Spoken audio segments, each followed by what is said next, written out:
Arsenal lost to Bournemouth 2-1 at home. That result on its own is painful enough, but the timing makes it significantly worse. Before Saturday, Arsenal needed 16 points from 7 games to win the title. Now they need 16 points from 6. The margin for error has gone completely.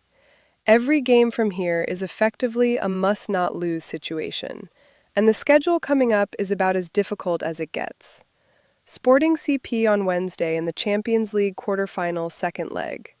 Then Manchester City on April 19th, in what was already being described as a title decider, before this result made it even more loaded. The injury context matters here, and it needs to be stated clearly before anything else.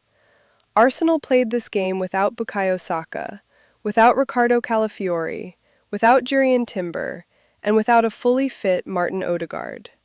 Those are not fringe players. Those are first-choice starters who have driven results all season. After the game, Arteta was asked directly for updates on Saka, Odegaard, and Calafiori. His answer was that there is no update on any of them. That is a concerning position to be in heading into Wednesday. None of that excuses the performance, but it is essential context when analyzing what went wrong. Owen Hargreaves was at the game in person, and his assessment was direct. He identified only 2 players who performed at the required level, Declan Rice and Gabriel.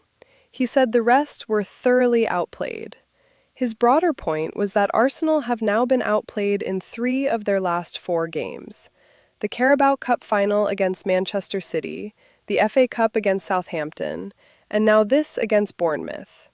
The win against Sporting CP in the first leg was the exception in that run, and even in that game, David Raya had to make several saves to keep the result secure. Hargreaves said Arsenal lacked courage, belief, and aggression in crucial moments, and that Bournemouth were simply the more aggressive side on the day. When someone who watched it live identifies the same pattern across 4 consecutive games, that deserves serious attention rather than being dismissed as one bad day. Yannick Bolasie offered one of the sharpest technical breakdowns of the performance. He pointed out that David Raya was touching the ball more than both Declan Rice and Zubimendi combined, and that the players with the least attacking responsibility were the ones with the most ball contact. He made the point that a high pass completion rate means very little when the passing is consistently sideways and backwards rather than progressive. He also noted that wingers who are not losing the ball are often not trying to beat their fullbacks either, which is not a title-winning mentality. His core point was that the style of play has become passive and predictable, and a side like Bournemouth, who press aggressively and read recycled patterns well, are well set up to break that down. That is exactly what happened. Bournemouth manager Andoni Iraola confirmed as much after the game. He said pressing is one of his team's greatest strengths and that he identified Arsenal, along with Manchester United, as sides that give his team opportunities to recover the ball because of their patient build-up approach. He said his team read good situations against Arsenal and executed the plan well. The fact that the opposing manager is openly explaining how straightforward it was to set up against Arsenal's style should concern Arteta heading into the remaining games, because if Iraola has worked it out, other managers have too. Thierry Henry was not soft in his reaction. He said you cannot be in a title race and play like you are protecting something instead of going to take it. He said if Arsenal keep dropping points this way, the title conversation needs to stop. That is a hard message, but the evidence from Saturday supports it. Arsenal were at home, in front of their own supporters, against a side in the bottom half of the table, and Bournemouth were the more aggressive team. That should not happen. Paul Merson mapped out the mathematical concern clearly.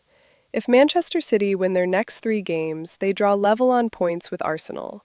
They also have additional games to close the goal difference gap. If they then beat Arsenal by 2 goals at the Etihad, that is a 4-goal swing in goal difference alone. The goal difference situation is a real variable if this goes to the final day, and Arsenal cannot afford another heavy defeat on top of this result. Arteta in his press conference was accountable and measured. He did not point to the schedule or the injuries as excuses. He said the level of fight and enjoyment needed to change the course of a difficult game was not visible on Saturday. He said the team was very far from the level shown against Sporting CP in midweek. He said there are no excuses and that everything said after a home defeat has to be accepted.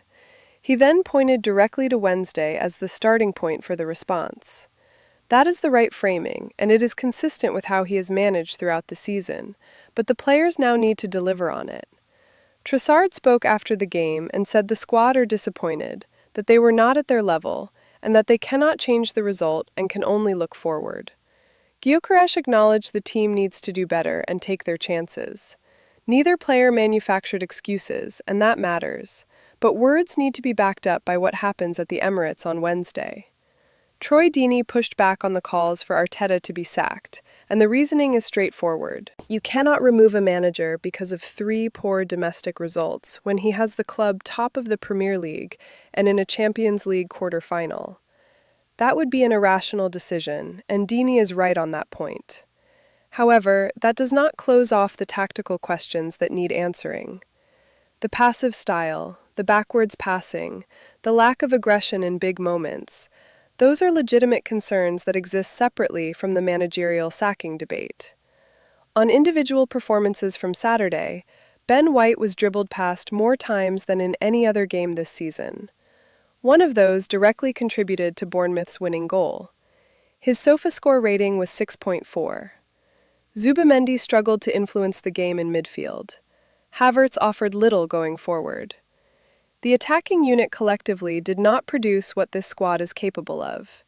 Again, the injury absences are context, but they are not the full explanation. There is a story developing quietly in the background around Ethan Nwaneri.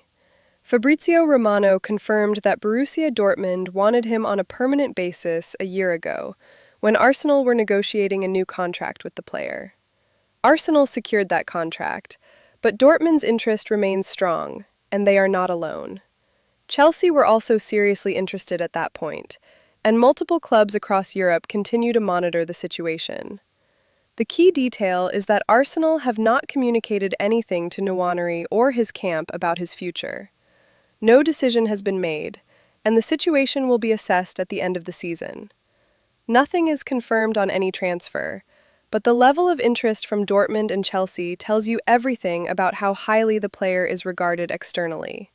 There is also a competing transfer situation developing around Monaco's Magnus Akliouche. Arsenal have been in contact with his camp for months, and the interest is serious. Chelsea have now launched a direct competing approach. Akliouche is 24, left-footed, a dribbler with end product, and Monaco value him at between 60 and 70 million euros, with a summer sale possible. No transfer has been agreed, and no personal terms have been discussed publicly, but the profile fits exactly what Arsenal looked like they were missing on Saturday. Direct, creative, capable of beating opponents in one-on-one situations. Whether Arsenal win that race against Chelsea remains to be seen. Stepping back and looking at the full picture, Arsenal are still top of the Premier League. They still have goal difference in their favor, even if that buffer has reduced. They go into the Sporting CP second leg with a 1-goal advantage from the first leg. And Guardiola, even after Arsenal's defeat, said it might be a little late for City in the title race, and that they should have closed the gap earlier. That combination of factors tells you Arsenal are still in the driving seat, even if the grip has got tighter. The performances need to improve. The courage and aggression Hargreaves identified as missing need to come back on Wednesday. The tactical passivity needs to be challenged. And the injury situation needs to be managed carefully. But with Saka, Odegaard, Calafiori, and Timber potentially returning for the run-in, the team available in the coming weeks could look considerably different to what turned out against Bournemouth. Arteta said after the game there are no new things needed, just doing almost all the things they have done for 9 months. If the players respond correctly, that is not arrogance.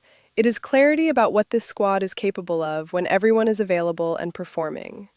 Wednesday is the immediate test of whether that response is coming. Everything from here counts.